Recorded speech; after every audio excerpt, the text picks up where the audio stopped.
Boas-vindas, então, à doutora Lia, que ela é médica pneumologista e especialista no sono, como eu, e ela é vice-reitora da Unifesp da pós-graduação.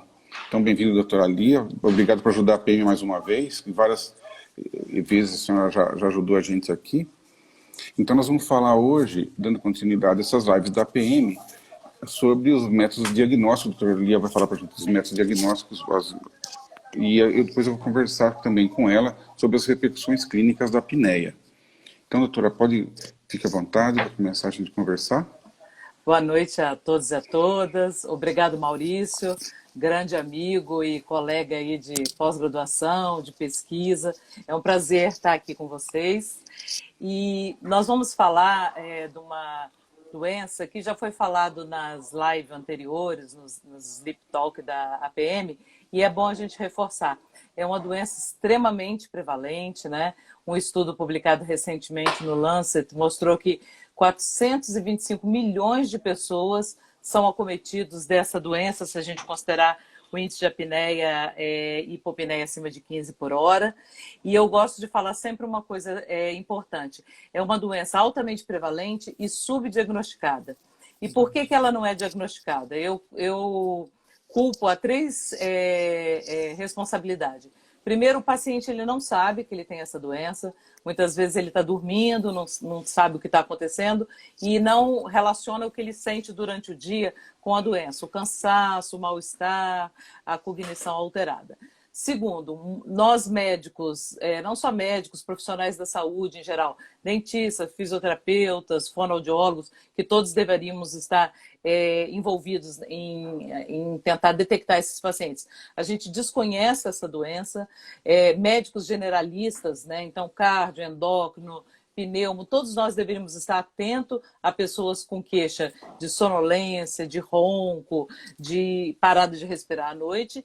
E terceiro componente, eu acho que ainda é uma doença que requer diagnósticos, métodos de diagnóstico um pouco ainda complexos e não muito acessíveis nem muito barato.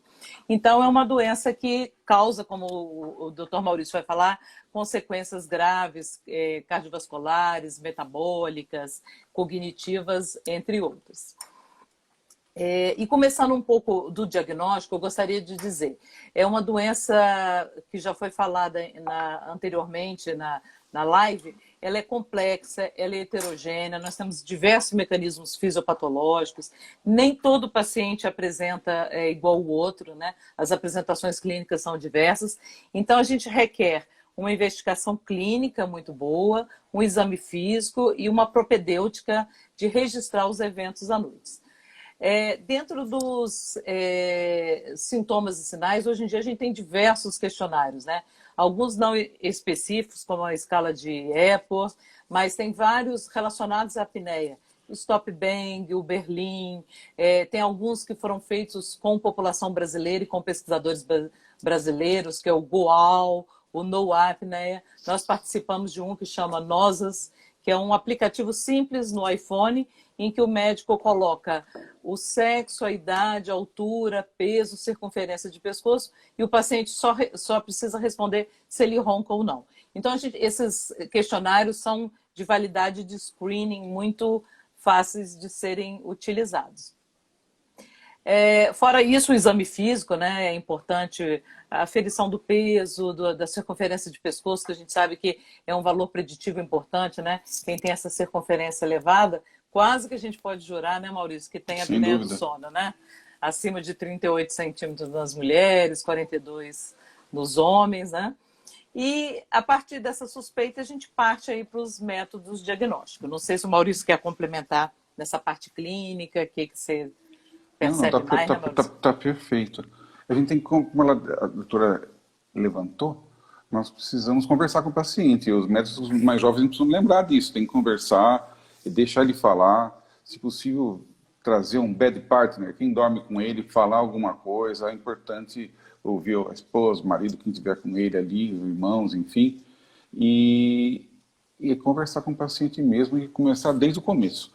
Depois podemos fazer questionários e tudo e partir para a propedêutica armada, como a doutora vai falar agora. E a gente tem que lembrar que todos nós, qualquer especialista, qualquer médico, profissional, tem que estar atento a perguntar como é que o seu paciente, como é que ele dorme à noite, né? Se ele ronca, se alguém está do lado vê que ele para de respirar, que muitas vezes ele não percebe, e esses sintomas diurnos, né? Que a sonolência é o carro-chefe, mas vai desde uma memória, alteração de humor, de raciocínio.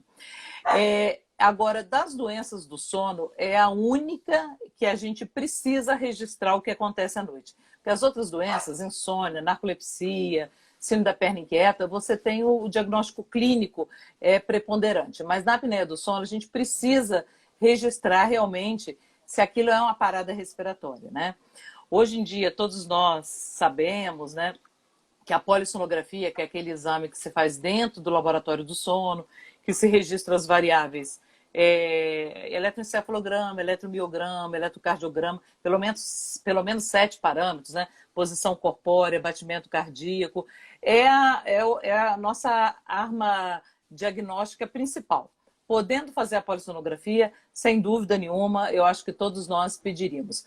Mas a gente sabe que é um exame caro, tem uma fila de espera longa, é um exame tecnicamente também complicado, e nós estamos diante de uma pandemia, né? Então, se todo mundo ficar na fila da polissonografia, a gente não consegue ajudar, né? Então, hoje em dia, já tem vários métodos diagnósticos mais simplificados, que a gente chama monitorização portátil, ambulatorial. E a coisa ficou tão popular e tão disseminada que hoje em dia até em smartphone você tem lá, o paciente responde um questionário, ele mesmo se fotografa para você ver o padrão facial, registra-se ronco. A gente estava falando, né, Maurício? Hoje a oximetria, né? Está vindo embutida, né? Nos relógios até. Nos famosos relógios, né, que dão aí sono superficial, sono profundo.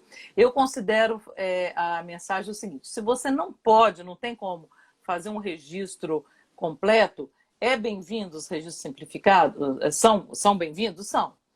Mas quando você faz uma coisa que não é a técnica completa, você tem que estar diante da possibilidade de não estar diagnosticando outras doenças, narcolepsia, perna inquieta, aí você tem que acompanhar mais seu paciente.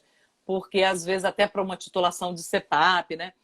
E hoje em dia essa tecnologia está tão diversa que em vez da gente falar aquilo tipo 1, que é dentro do laboratório completo, tipo 2, completo em casa, tipo 3, só o cardiopulmonar, tem uma classificação mais atual que chama SCOPER, que é uma publicação da Nancy Colop em 2011, se eu não me engano. Então, S de sono, né? Então, você vai colocar no seu laudo qual o instrumento que você está usando para registrar o sono. C, qual o instrumento que você está usando para ver o batimento e a parte cardiovascular.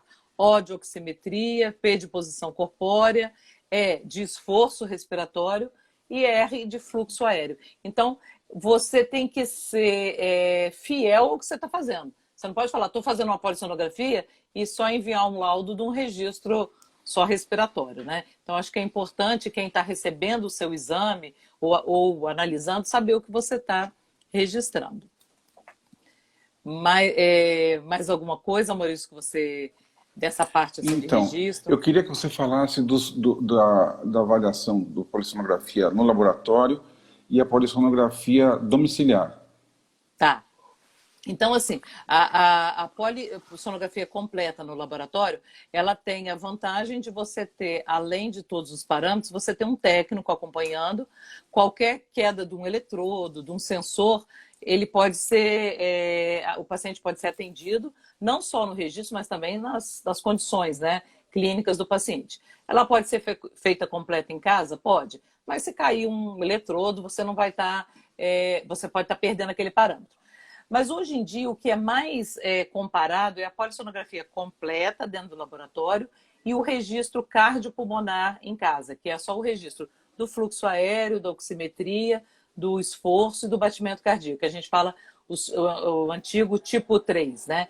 Então tem vários estudos, a gente participou de alguns, aqui no Brasil tem vários outros grupos, no Sul, aqui no INPOR, que esses registros cardiopulmonares, eles são válidos. Mas você tem que ter uma suspeita clínica muito forte de apneia.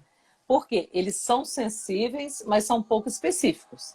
Então, se você tiver um exame negativo, você não pode jurar que o paciente não tem apneia, porque ele pode ter e não desaturar, não ter muitos eventos. Então, tem que tomar cuidado e a parte clínica é muito importante para acompanhar. Outra coisa que eu gostaria de falar também, que a polissonografia ela não é importante só para o diagnóstico. Muitas vezes, aquilo que o Maurício e a Érica falaram na live anterior, os fenótipos, às vezes, pela polissonografia, você pode suspeitar o mecanismo fisiopatológico daquele paciente. Por exemplo, aquele paciente que o problema dele é mais anatômico, que a faringe está estreitada, ele tem uma polissonografia com mais eventos obstrutivos, ele é mais grave e a pressão do CPAP para tratar é mais alta. Quando você tem aquele paciente que desperta, o limiar de despertar é baixo, você vai ter um índice de apneia menor, mais hipopneia e desaturar menos. Então, você pode jogar um pouco pelo resultado da polissonografia e até para te ajudar a tratar o paciente. Outro fenótipo importante, aquele que tem o loop gain aumentado, é aquele paciente que hiperventila diante de qualquer desafio. Ele vai ter mais apneia central, ele vai ter apneia mista, padrão de Cheyne-Stokes. Então, a polissonografia eu acho muito rica, né? Eu e o Maurício somos suspeitos, que nós somos da época, né? Que a gente usava mais a polissonografia do que os... E como a gente falou com a Érica na live anterior, quem vê cara não vê coração. Antigamente era muito topográfico, depende da cara do sujeito, medida pescoço e tal, tipo físico. E hoje a gente é mais criterioso, então a gente cai bem do cavalo. Às vezes é uma pessoa mais obesa e tudo e não tem tanta apneia, ou vice-versa. Isso. Então, eu gosto numa aula minha, eu boto lá o slide do gordo e o magro. Você não pode jurar que o gordo tem apneia e nem que o personagem magro não tenha. E foi bom o Maurício fazer essa provocação, que nós fizemos um trabalho agora, foi uma aluna de pós-doc minha, uma pneumologista, a Fabiola Risati, que ela analisou o que a gente chama de fenótipos extremos. O que é isso? Nós pegamos, não só nós, mas foram 6 centros de vários países, nós analisamos em torno de 82 mil polissonografias retrospectivamente. Olha que coisa interessante. A gente caracterizou. O caso extremo é aquele paciente que o IH dele, o índice de apneia e hipopneia, é mais do que 30 apneias por hora, só que se você olhar ele, você não diz. Ele é magro, ele é mulher e é jovem. Então a gente fala assim, é aquela paciente que você fala, essa aí não tem apneia, vai ter. O IH dela é acima de 30. E o caso extremo é aquele que o IH dele é abaixo de 5 por hora, quer dizer, ele não tem apneia, mas ele é homem, gordinho e velhinho. Nós encontramos que 0,9% das pessoas você vai errar. Ele vai ser um caso extremo ou um controle extremo. Então é o que o Maurício falou. Quem vê cara não vê coração. Mas é interessante a gente pensar em fazer um método diagnóstico, que a Lia falou, porque ficar só no achismo não dá para a gente ficar nessa situação, né? Para não cometer erros e... E eu acho que isso que é o interessante de quem está envolvido, né, nessa doença. Não é um carimbão, você vai para o seu consultório, você vai ver todo dia aquela mesma coisa, né? São desafios, né? São desafios. E como o Maurício falou também, e a Érica na outra live, aquele paciente, os fenótipos. Tem um que vai ser extremamente sonolento, que vai ser bom de responder ao CPAP. Tem aquele que vai queixar de insônia. E o pior é aquele que não queixa de nada. Esse pode ter um IH alto e ter, como a gente vai falar agora com o Maurício, as repercussões cardiovasculares, porque ele desatura, ele desperta, né? Então, Maurício, se quiser aí falar assim, quais as consequências que a gente vê nessa doença, né? E vejam, a apneia é um espectro, né? A gente está acostumado a falar, como eu falei na outra live, a apneia a doença extremada, é um espectro que vem desde o ronco primário, vem piorando, e como a Lia falou, tem pacientes que não demonstram, muitas vezes ele está no começo do espectro, ele tem só um pouco de resistência de vias aéreas, mas tem um sono deteriorado, tem muita sonolência diurna. E outros, às vezes, ele tem a doença completa, a apneia, hipopneia já implementada, com saturação e tudo, e ele tem pouca queixa diurna. Então, esses questionários tem o EPROD que ajuda a gente bastante e tal, mas a gente tem que investigar melhor, conversar melhor com o paciente e depois partir para a propedêutica armada como ela falou, e seria interessante dar prosseguimento à investigação. Bom, quanto à repercussão clínica, gente, é enorme. De cara, a apneia é uma das coisas que mais quebra ritmo circadiano. Ele quebra sono mesmo, fratura sono, microdespertar, tanto no espectro, tanto no começo, nas resistências, naqueles roncos já importantes que já levam à fragmentação do sono e a doença completa, a apneia, e nós pneumologistas vamos até mais além, que são as hipoventilações, que a gente também não dá para falar aqui, que é um assunto à parte, mas é um desenrolar depois da apneia, uma dificuldade muito maior respiratória, com muito maior mortalidade, são os pacientes geralmente super obesos que têm isso. Mas a gente vai falar mais da apneia, do espectro até a apneia. Nós vamos falar, a primeira coisa que a gente fala em apneia, a gente pensa em problema cardíaco. Na verdade, a gente fala hoje em problemas cardiometabólicos. O problema vascular, cardiovascular, primeiramente falando, tem alguns tópicos que a gente cita de cara, que seria a hipertensão, a coronariopatia, as insuficiências cardíacas, os AVCs que entram no cardiovascular e algumas arritmias. A principal delas é a fibrilação atrial, a gente vai falar um pouquinho dela. Então, todas essas doenças, na verdade, elas têm uma coligação entre elas e levam também a uma alteração cardiometabólica. Aí tá, não é só um problema cardíaco isolado. Hoje em dia a medicina é muito entroncada, um problema relacionado a outro. Essa doença metabólica tem até um diagrama mais antigo, mas muito interessante, do professor Vygotsky. Ele publica bastante ainda, participou do Congresso Americano do Sono recentemente. E ele fala num diagrama mostrando que a apneia eleva a fragmentação do sono, eleva a resistência hipotalâmica à leptina, que é um controlador da saciedade.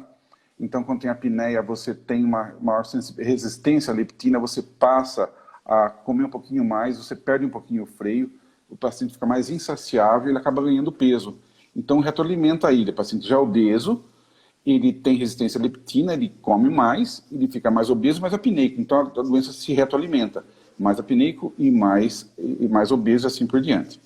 Em muitos pacientes, você trata a apneia, você quebra esse ciclo, restitui a sensibilidade hipotalâmica à leptina e o paciente começa a perder peso devagarinho. Então, não é que a apneia engorda, indiretamente ela engorda, mas se você tratar, é uma plataforma para perda de peso.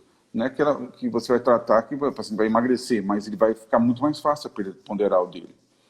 Então, outra coisa que essa apneia leva, ela aumenta o tônus adrenérgico, microfratura do sono, nós vamos tendo uma tendência a aumentar a adrenalina à noite, que deveria estar mais baixa. E tem vários trabalhos consagrados na literatura há muitos anos da hipertensão. A hipertensão é a coisa mais consagrada que tem ligada à apneia. Tem pacientes que melhoram da hipertensão quando você trata, outros nem tanto, mas a tendência é melhorar um pouquinho da hipertensão. E a resistência insulínica. Quando a gente tem esse tônus adrenérgico aumentado, você tem resistência insulínica. Isso que, ao longo dos anos, pode predispor a um diabetes. Porque a resistência insulínica, você tem resistência àquela insulina, ele força o pâncreas a produzir mais insulina com isso, e chega uma hora que o pâncreas diminui a função e se torna um diabetes, demora alguns anos. Mas a resistência insulínica é interessante porque ela abre o leque para outras coisas, e uma delas é a deslipidemia. Resistência insulínica aumentada, você tende a aumentar o triglicérides, abaixar o HDL colesterol, por sua vez aumentar o LDL colesterol. Essa dislipidemia é muito associada também à síndrome metabólica ligada à apneia. Isso é uma maneira mais simples que eu coloquei, mas é uma coisa que é interessante a gente falar. Agora, voltando em cardiovascular em si, a hipertensão arterial, durante a apneia, a fisiopatologia da apneia, nós fazemos uma negatividade intratorácica muito grande. Teoricamente, a nossa negatividade na inspiração, diafragma baixa, de negativa pressão intratorácica, e com isso seria em torno de menos 2 centímetros de água.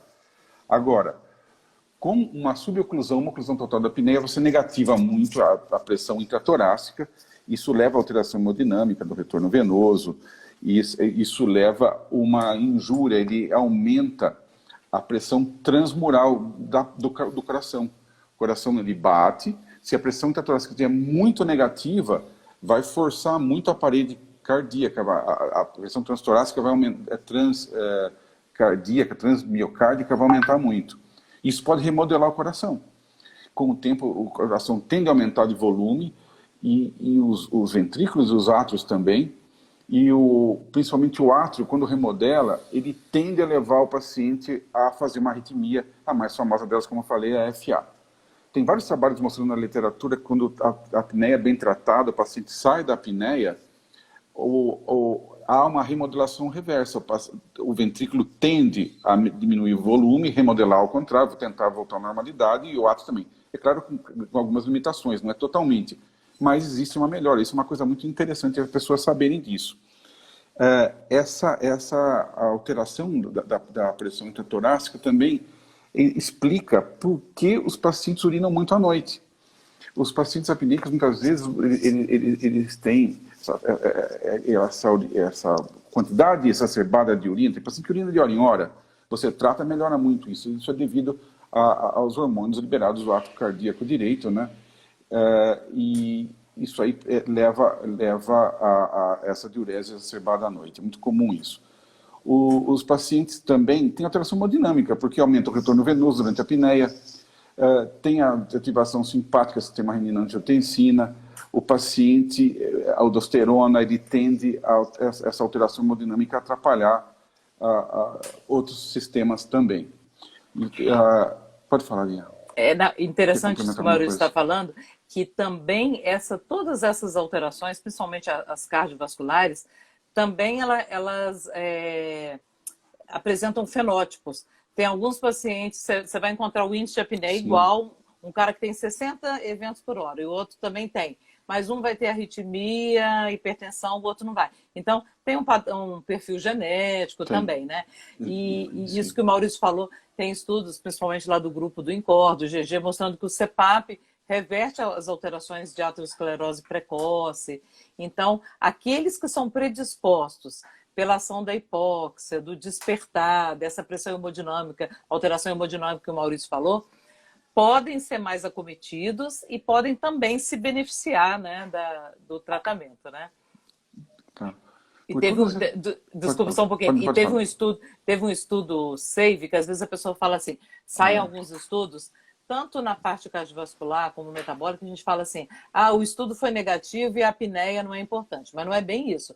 O estudo SAVE, por exemplo, a gente analisou pacientes que já tinham tido AVC, que já tinham tido alguma doença coronariana, então eles já eram arteriopatas prévios e graves. Sim.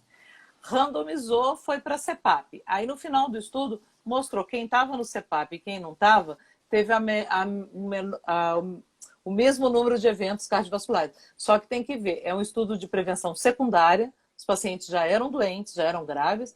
E outra coisa importante, né, Maurício, que talvez vai ser aí nas outras apresentações sobre o tratamento. Nem todo mundo trata, e principalmente em estudos que você controla, bota a clínica de CPAP, fisioterapeuta acompanhando, em média, as melhores pesquisas do mundo inteiro. O paciente usa de 3 a 4 horas o CPAP. Então, ele vai tirar o CPAP justamente na hora lá da madrugada, onde o REM está acontecendo. Onde os eventos, né, cardiovasculares são piores. Né? Sem dúvida. Veja, a medicina hoje em dia, gente, a gente fala bastante essa palavra, tem que ser mais preventiva.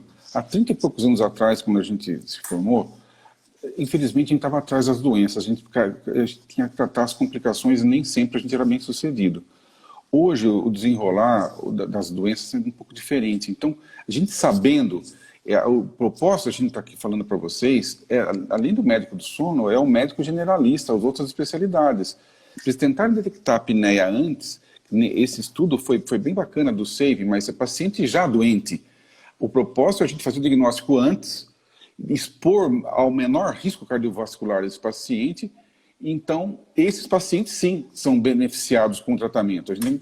O médico tem que estar mais atento e tratar precocemente para não ter todos esses problemas. Tratar depois, é muito comum chegar o paciente já coronariopata, já fez safena, já um monte de stent. Você pegar o paciente já deteriorado é uma coisa, mas o interessante hoje é estar na frente da doença, é correr antes, né?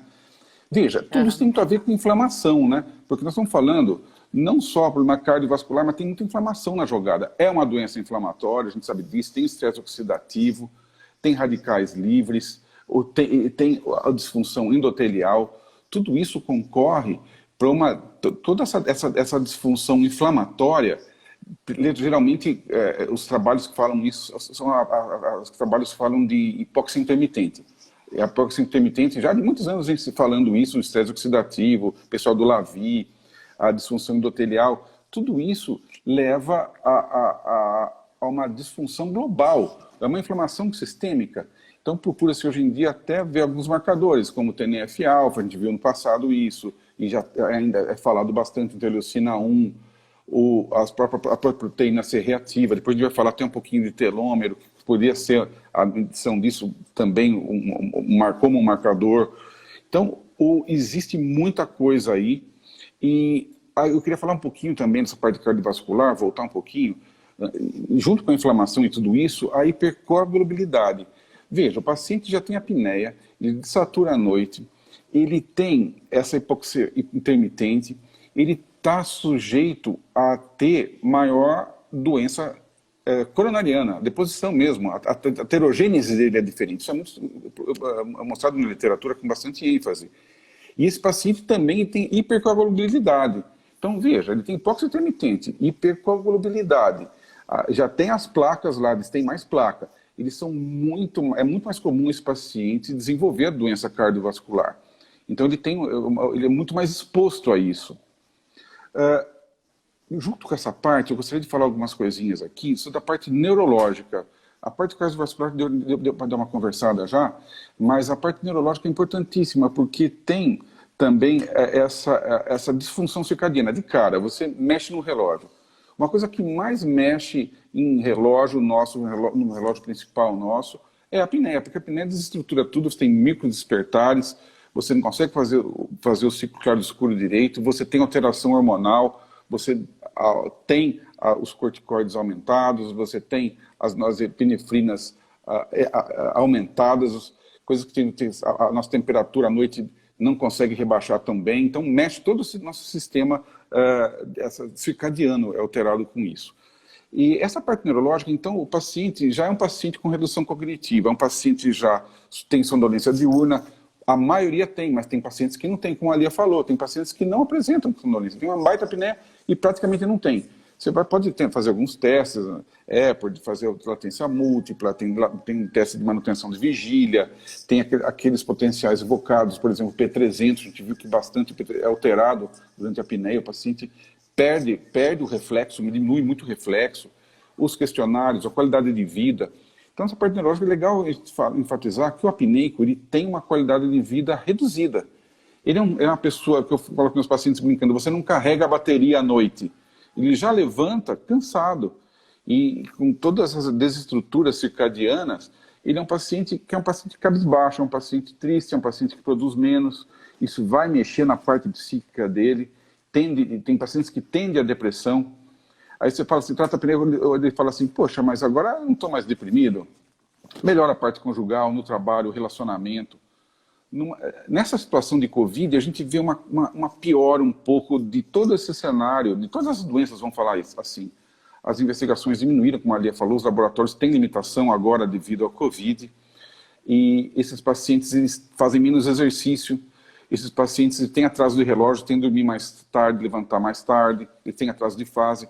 A gente sabe que o atraso de fase propicia você se alimentar de maneira mais inadequada, o pico de ingesta calórica dele é mais tarde, ele ganha peso.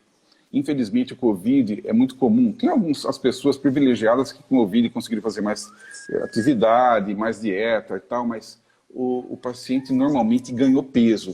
Ganhou peso, deposição de gordura, e ele tende a ter mais doença respiratória do sono, todo o espectro da apneia. Então, esse Covid veio para piorar, sim, e a gente está atravessando essa situação toda, e espero que isso seja temporário, mas piorou, sim, nessa parte psíquica.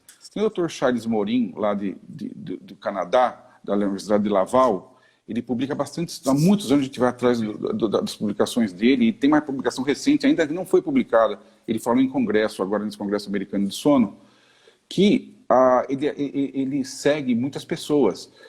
Ele pega 1.500 pessoas há 10 anos com questionário, eles vão telefonando, e essas pessoas aumentaram. Quem não tinha depressão se tornou depressivo, muitos se tornaram depressivo. E quem tinha depressão piorou a depressão. Então, aumentou muito a depressão nesse período.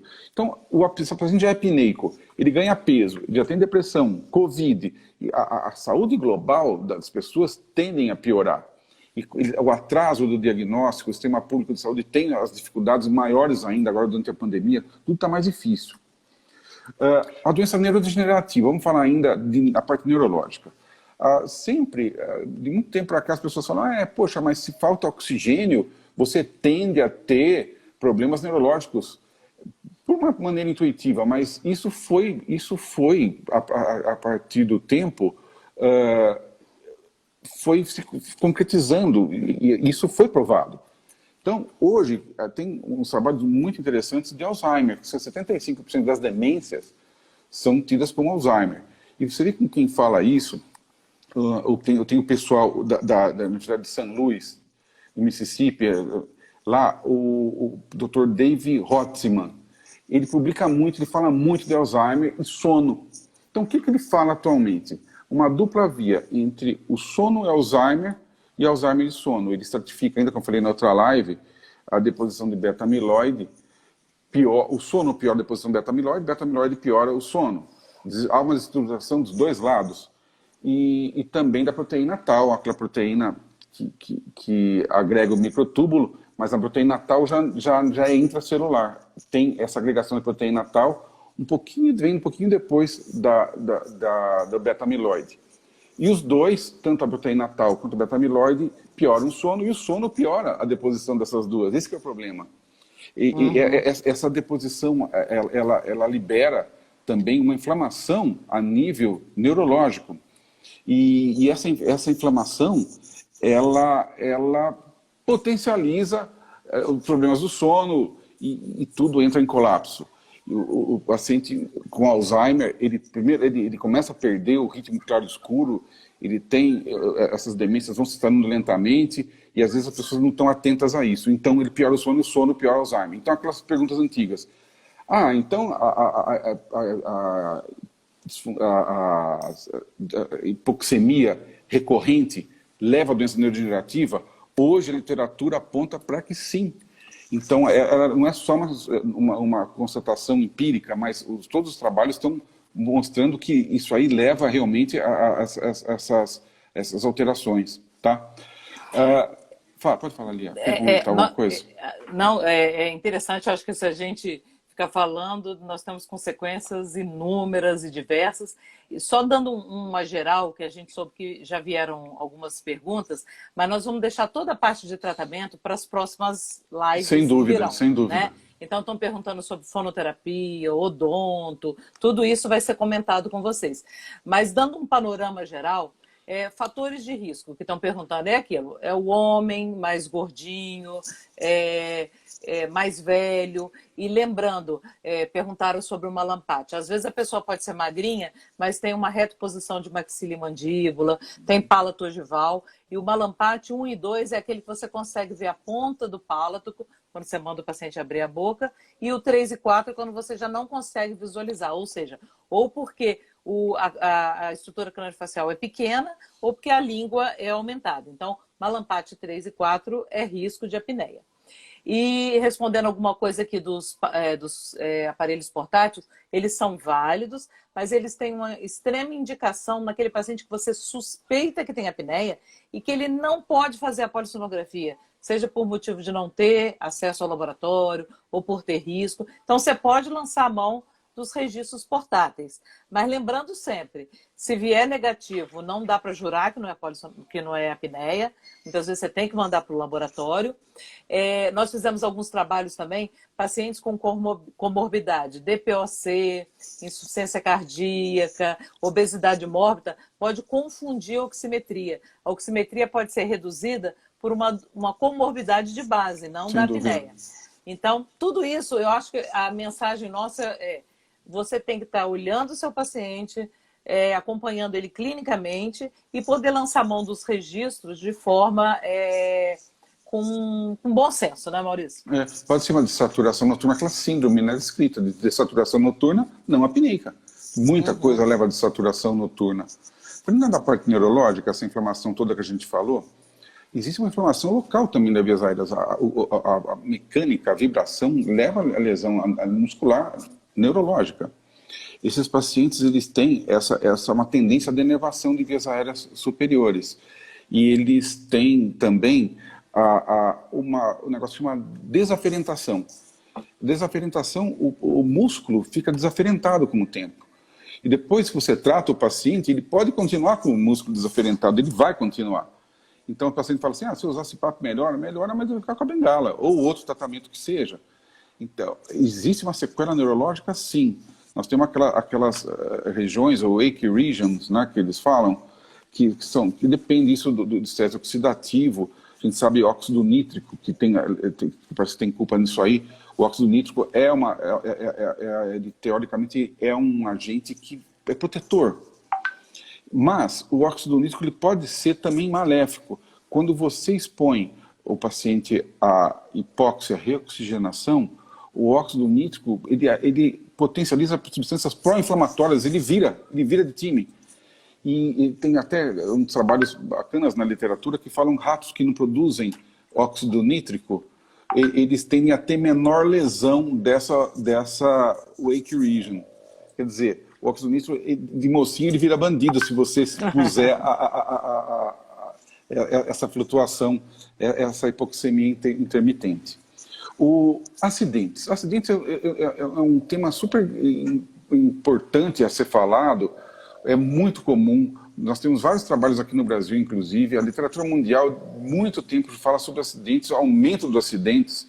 O apneico, ele tende, muitas vezes, a falecer de acidente. Ele, geralmente, é um crash, ele bate atrás.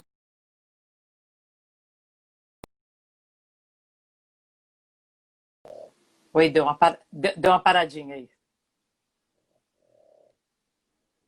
Aquela sonolência, ele tem um acidente. Então, tem trabalhos muito interessantes aqui, o Marco Túlio de Mello fez no passado, também o Sérgio Barros, também no Espírito Santo, e esses caras, eles conseguiram mostrar que você atuando na apneia, nesses pacientes, nessa população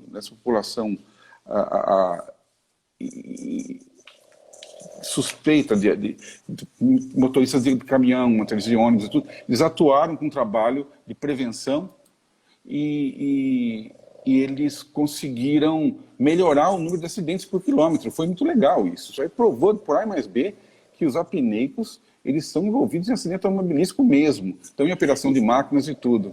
Eu costumo até falar, Maurício, por mais que todos os resultados dê negativo, cardiovascular, metabólico, só o fato da apneia causar acidente por sonolência e você tratar e diminuir, já vale, né, o tratamento de uma doença, porque causa morte e danos inúmeros, né?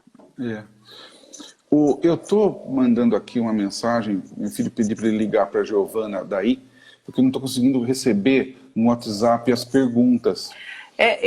Eu dei uma olhada aqui, a maioria são essas, as perguntas de tratamento a gente vai deixar para depois. Você está conseguindo chegar as perguntas para você, Elia? E consegui, no WhatsApp. Mas então, o meu está bloqueado. Tá. Houve muita pergunta de fatores de risco, que a gente já falou, do uso dos aparelhos portáteis. Teve uma pergunta do teste da manutenção da vigília. É um teste que não é tão, na prática, usado para apneia. Não, é pouco, É mais para sonolência, para narcolepsia, porque é um teste que você requer 5 cochilos monitorizados dentro do laboratório. Certo. Mas é o teste mais objetivo mesmo para sonolência. Isso. Mas eu acho que basicamente, assim, pelo que eu vi das perguntas, da parte de diagnóstico e consequências, foi falado. Mas vocês aguardem a de tratamento aí que virão novas lives, né? Eu queria falar para vocês o seguinte, nós temos outras lives, tem uma live de ritmo circadiano que foi feita aí, tá bacana, dos fenótipos e fisiopatologia da apneia, que seriam os endótipos. Também, muitas perguntas de vocês podem ser respondidas pelas outras lives que já foram feitas. Tem um da Rosa que foi sobre envelhecimento. Vai ter uma só de tratamento. As perguntas de tratamento vão ser respondidas na próxima live. E a PM também nos pediu para... Tem o e-mail de vocês. A gente vai responder também via e-mail o que não ficou respondido verbalmente. Eu estou pedindo para o meu filho aqui falar para a Giovana que está tudo bem, que você já viu as perguntas então. Outra coisa, a parte genética. é importante a gente falar um pouquinho de genética rapidamente. Teve um trabalho de 2002, em inglês, muito interessante, que Levete, o nome do autor, que eu falei na outra live também. Esse cara pegou pessoas dormindo menos, essas pessoas fizeram um washout de 2 semanas, depois chegaram a dormir na condição normal, e um número de horas normal. Lembrando que a apneia diminui tanto o tempo de sono e a qualidade de sono. Muita gente, às vezes, dorme muito, mas tem uma qualidade muito ruim, então também ele tem uma deterioração e uma falta de sono, vamos dizer assim. Eles pagam no dia seguinte por isso. Mas o que esse Levete mostrou? Das pacientes com sono insuficiente, dos mais de 30 mil genes que nós temos, 711 genes foram chaveados. A gente sabe hoje em dia que é epigenética. Uma mudança genética, não tem mais aqui engessamento, a gente sabe que os genes podem ser chaveados, aumentar ou diminuir a atividade deles. E esses genes foram os genes que mexem em ciclo circadiano e muitos genes de inflamação. Então a apneia modifica os genes. E tem vários trabalhos que mostram também, isso mais a nível experimental, mostrando que isso pode ser transgeracional. Você pode mandar isso para a próxima geração. Você pode modificar o chaveamento genético e mandar isso para os descendentes. Isso é uma coisa, um absurdo. Isso é legal. Eu quis falar com isso porque não fala de telômero. Telômero, não sei se vocês lembram, nas cromátides irmãs, nós temos uma botinha, uma capinha, que é o telômero, tá? No nosso cromossomo. Esse telômero, ele funciona como se fosse uma proteção nas pontas superiores e inferiores das cromátides, dos cromossomos. Existe uma variedade genética em encurtamento ou aumento desse telômero. Tem pessoas que nascem com mais, outras com menos, tem uma tendência genética. Tem a telomerase, que é uma enzima que ajuda a refazer esse telômero, seria uma proteção essa telomerase. Mas, nos últimos 10 anos, tem mostrado que os pacientes que têm apneia, com esse problema de hipóxia e reoxigenação, ele influencia diretamente nesses telômeros e há um encurtamento precoce desse telômero. E isso é uma coisa que está ligada ao envelhecimento. Quando o telômero começa a chegar próximo, gastar esse telômero, chegar próximo do cromossomo, existem aqueles genes próximos aos telômeros começam a ficar aquiescentes, eles começam a ficar preguiçosos, vamos falar assim, e esse telômero está ligado ao envelhecimento. A gente sabe que o envelhecimento leva à redução do telômero. Tem uma controvérsia na literatura, mas vendo os pacientes apneicos, principalmente os mais graves, que têm essa alteração mesmo da oxigenação, hipoxia-oxigenação, essa hipóxia intermitente, esses pacientes reduzem o telômero. Agora a gente quer saber a plasticidade disso, se você tratando a apneia ou não, é um trabalho até que a Elia está envolvida, se esse telômero pode reconstituir você tratando a apneia. Isso aí tem só algumas informações extra, porque os trabalhos estão saindo, estão terminando, mas foram feitos pilotos que parece que se você tratar de maneira enfática uma apneia grave, você diminui o encurtamento do telômero. Então, diminuiria o envelhecimento? É uma pergunta que eu vou deixar jogada aí. Mas os pacientes muito antigos que usam CPAP é incrível. Agora eu vou falar uma coisa minha, que eu vejo no ambulatório, que a gente começou a fazer juntos no ambulatório há muitos anos atrás, nos anos 90.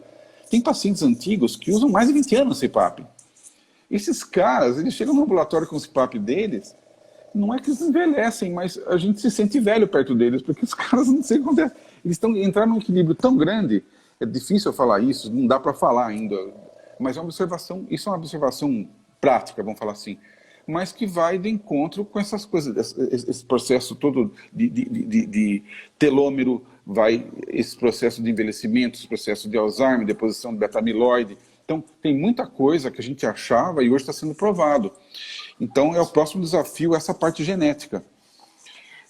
Maurício, você quer falar alguma coisa a mais, Lia? Não, tem aqui, eu não sobre o Gustavo, até o nosso colega de trabalho, Gustavo Moreira, sobre biociclo burden, se é fácil de medir, se tem uso clínico. Eu não tenho familiaridade com essa... Eu não saberia te dizer. Eu também não tenho, eu não tenho. Vamos ficar devendo, Gustavo. Veja, é importante falar que dos métodos diagnósticos, a doutora Lia falou super bem, que ainda o gold standard é a polissonografia, mas tem vários métodos que estão tentando ajudar, porque é muito caro, é muito difícil ainda o acesso da população, tanto ao nível privado quanto ao nível público. E o diagnóstico precoce. Esse trabalho aí que foi feito e tal, que viu que os pacientes já com apneia, vindo já com doença cardiovascular, tem muita coisa envolvida. Esses pacientes são complicados, são mais graves.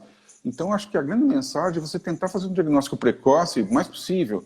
Nós, homens, 40 anos é um problema. Por volta dos 40 anos, nós, homens, estamos mais expostos, as mulheres depois dos 50, que vem de 50 a 60, começa a aumentar a apneia também bastante nas mulheres. Nós, homens, temos mais que as mulheres. Mas quanto mais precocemente esse diagnóstico for feito, menor o dano e menor as sequelas, que os pacientes vão ficar sendo sequelados. Então, eu acho que a mensagem é a gente reconhecer isso, tentar tratar, proteger a parte cardiovascular, a parte neurológica desses pacientes, a parte psíquica desses pacientes, e com isso melhorar a qualidade de vida deles o mais precoce possível, para você não falar, eu devia ter feito isso. Medicina não é assim. Desde o comecinho, quando me formei, os professores falavam, você pensou, você tem que falar. Então, você tem que perguntar para os pacientes. E tem que entrar na pesquisa, perguntar para os pacientes, o clínico geral, o ginecologista, todo mundo tem que perguntar. Porque se você não perguntar, muitas vezes ele tem e não fala. Então, o paciente tem que ser sensibilizado isso de uma maneira global. Se a coisa for mais difícil, você vai passar, a Associação Brasileira de Medicina do Sono tem a lista de todos os médicos credenciados em medicina do sono, e é uma coisa bem mais séria hoje no Brasil, para tratar com um especialista credenciado e tentar resolver o problema o mais precoce possível, para não gerar sequela. Então, doença neurodegenerativa, problema cardiológico, um monte de coisa está acontecendo que a gente sabe que é desconfiável, a gente sabe que acontece. Então, por favor. Veja, gente, eu queria agradecer a doutora Lia o empenho de ajudar a gente aqui na PM, todo o pessoal da PM e falar que vai ter outras lives que vão responder as questões sobre tratamento e tudo. Eu não consegui ver, mas a doutora Lia viu as perguntas. Geralmente as perguntas a gente tenta responder, a gente sabe mais ou menos as dúvidas das pessoas, a gente tenta responder assim antecipadamente. Qualquer coisa a gente pode enviar também alguma... A gente pode enviar, vocês podem mandar para a PM as dúvidas, a gente pode responder também. Então a gente vai encerrar aqui, estou agradecendo a presença... Eu que agradeço. Tá? A oportunidade. Obrigado, Maurício, prazer em estar junto, prazer em estar com todos. Já vi que vários amigos estão aí assistindo, vários colegas. E estamos juntos todos, né? Porque eu acho que é uma doença que, quanto mais profissional tiver envolvido, melhor nosso paciente vai ser tratado. É muito profissional. Tchau. Isso aí. Muito obrigado, boa noite a todos. Boa noite. E a gente espera vocês na próxima live do Sono APM. Boa noite, tudo de bom.